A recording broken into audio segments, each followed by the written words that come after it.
First of all, let me give you a brief overview. There have been many shifts from the Campus Merdeka program to digital learning and global competition. This change brings both opportunities and challenges, and in this presentation, we'll try to look at both sides.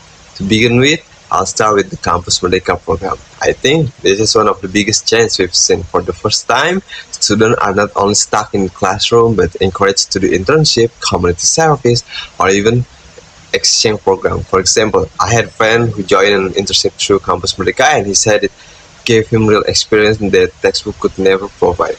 He even got a job offer after graduation because of it.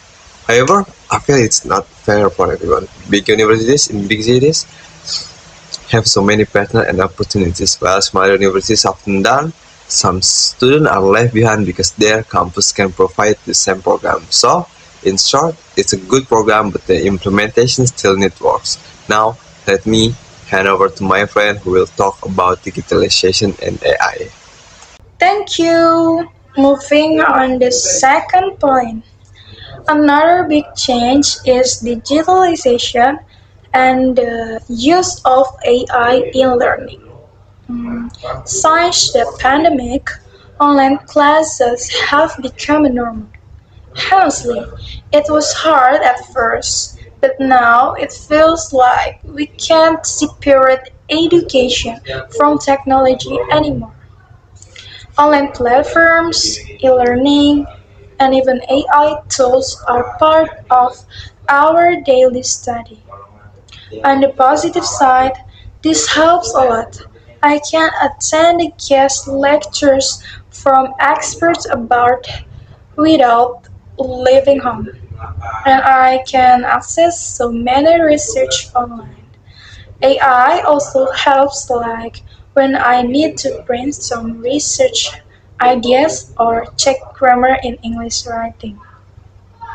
On the other hand, not everyone has the same internet access. I have a friend in a small town who struggles to even join Zoom class because the signal keeps dropping. Another challenge is that some students use AI the wrong way. Instead of learning, they just copy answers, which kills creativity. Therefore, the key challenge is how we use technology wisely, not just depend on blindly. Now, let's move to the next speaker who will talk about internationalization. Okay, thank you. So now let's turn to the third issue, which is internationalization.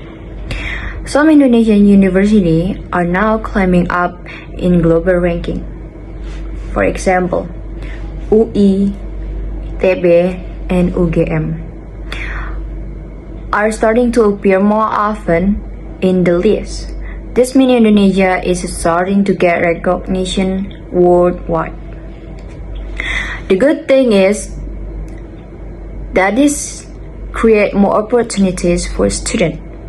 We can join exchange program, double degree program, or even collaborate on research with international partners. For instance, one of my seniors went to Japan for a semester, and when she came back, she told us how much her perspective had changed. Nevertheless, not every student gets that change. Many smaller universities don't have the funding or partner to send their student abroad. And sometimes those who get the chance to study overseas don't return because they find better opportunities there. So overall, while internationalization is a step forward, it also shows how unequal our system still is. So now I'll pass it to my friend to discuss about access and equality. Thank you.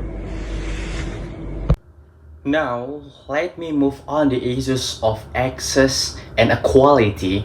The government has tried to make education more inclusive, for example, through scholarship like KIP, Kuliah, and by opening more public universities. As a result, more young people from poor families and finally have a chance to study.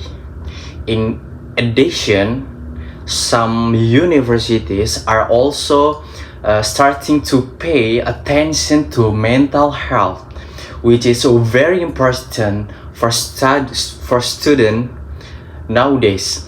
However, there are still several problems. First, tuition fees keep rising, and a lot of families are struggling to keep their children in university from for example, I know someone who had to take a break from college because of financial issues.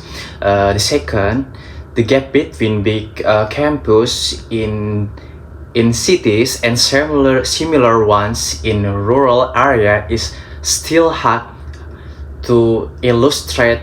In some place, the libraries are modern and full of research. Will in other students still deal with old building and outdated facilities.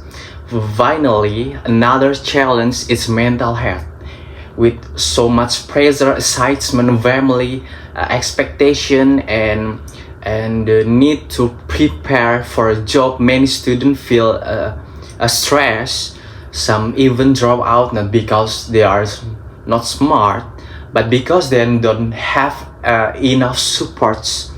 So to sum up, progress in there, but we still have a long way to go. So, to wrap up, higher education in Indonesia is moving forward with new program, technology, and global recognition. However, inequality, financial burden, and student well-being are still big challenges.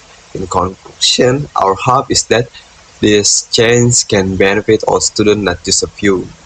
Thank you.